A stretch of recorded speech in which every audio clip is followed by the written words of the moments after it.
Hello everybody, my name is Smarty, short for Smarty Reads, and welcome back. Today I'm going to read Chapter 8 of Mallory Goes Green. It's called Election Day. Before we begin, make sure you like this video, subscribe and turn on your post notifications so you know when I upload a new video.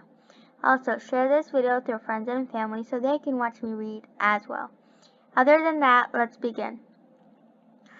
I know how people who are running for president must feel. The minute I wake up, the only thing I can think about is vote for Mallory.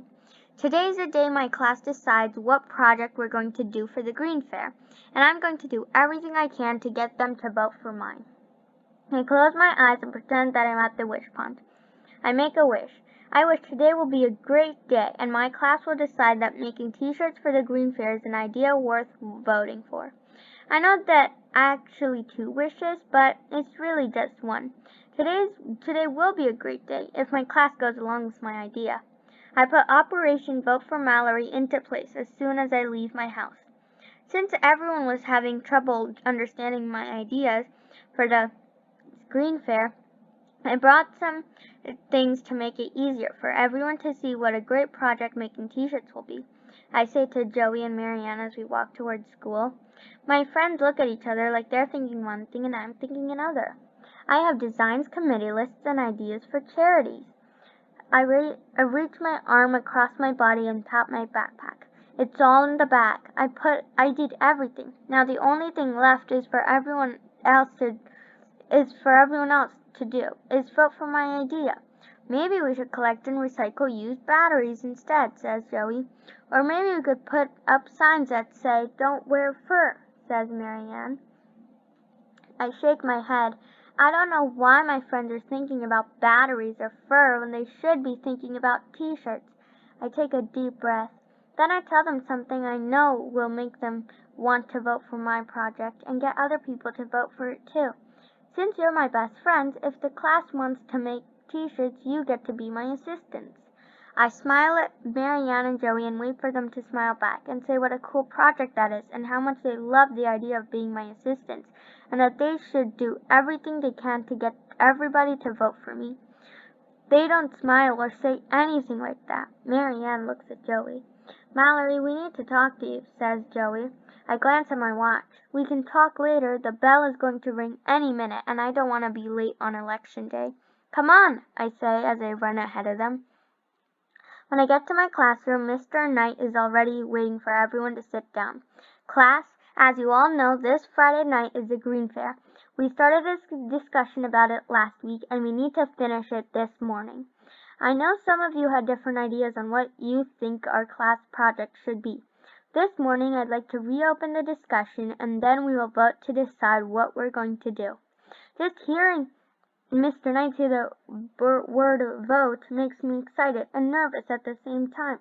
I know a lot of people in my class, including my best friends, don't like my idea, but I think they will once they hear what I have to say. I raise my hand. Mr. Knight calls on me. I take everything I need out of my backpack and walk to the center of the classroom. I smile at everyone. I know some of you didn't understand my idea for the Green Fair when I explained it last week. Ariel and Danielle roll their eyes at each other like they're not the ones who don't get it. I ignore them and continue. I brought some things today that will help you understand what I'm talking about. I show t-shirt designs, I read committee lists, I pass around information about the different charities. It's going to be so much fun to sell t-shirts at school. We can even make posters and have wear a green t-shirt to school day. Option A, go green. Option B, reduce, reuse, recycle. I smile again at my class when I'm done explaining. Now I'm sure you can all get what a great project this is. I sit down at my desk and wait for them to clap and cheer.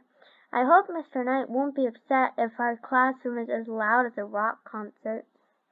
Then there's Mallory and Marianne. But our classroom doesn't sound anything like a rock concert. In fact, the only noise in our classroom is the sound of people raising their hands. Mr. Knight calls on Ariel. Danielle and I think our class project should be decorating recycling bins and putting them in the cafeteria so everyone can recycle their trash at lunch instead of throwing it away. I like that idea, says April. Me too, says Hannah. I think recycling bins in the cafeteria is a perfect idea, says Dawn. They look really cute, says Zoe. I raise my hand. I want to say that if they think recycling bins will look cute, I can't wait for them to see my t-shirts.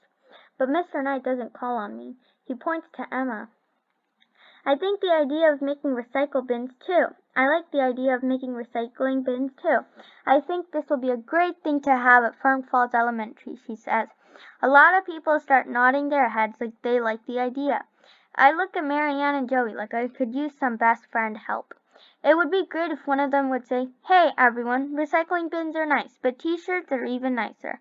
Vote for t-shirts." Yeah. But neither of them says that. Class, it's time to vote on our project, says Mr. Knight. He writes the words recycling bins or t-shirts on the board.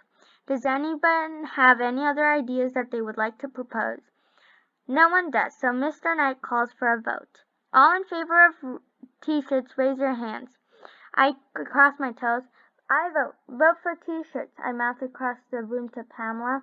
But Pamela doesn't look at me like she's planning to vote for t-shirts. I look at her hand and pretend like I'm at the wish pond. I wish Pamela's hand will go up in the air. It doesn't. In fact, the only hand in the classroom that is up in the air is my own. I close my eyes and make another wish. I wish any hand in this room will go up in the air. But none do. All in favor of recycling bins, please raise your hand, says Mr. Knight. I watch his hands start popping up all over the room. They go up so fast I don't have time to pretend like I'm at the wish pond and wish they didn't. Every hand in the classroom is up. I feel like I'm surrounded by a sea of raised hands. Mr. Knight looks at me like he's sorry for what he's about to say. Class, it looks like our project for the Green Fair is going to be recycling bins.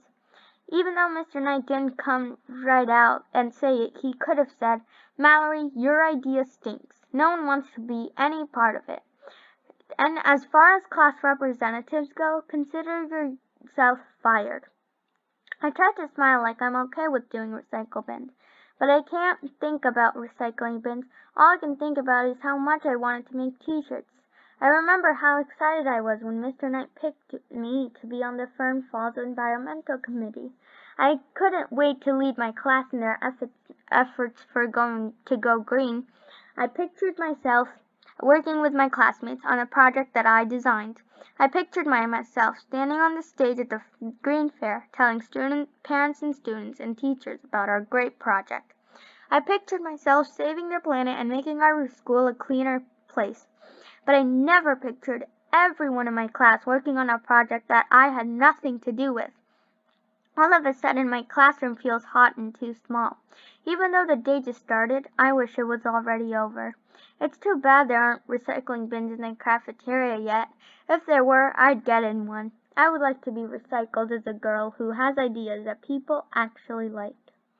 That's the end of that chapter. I'll see you next time when I read Mallory Alone. Bye everyone.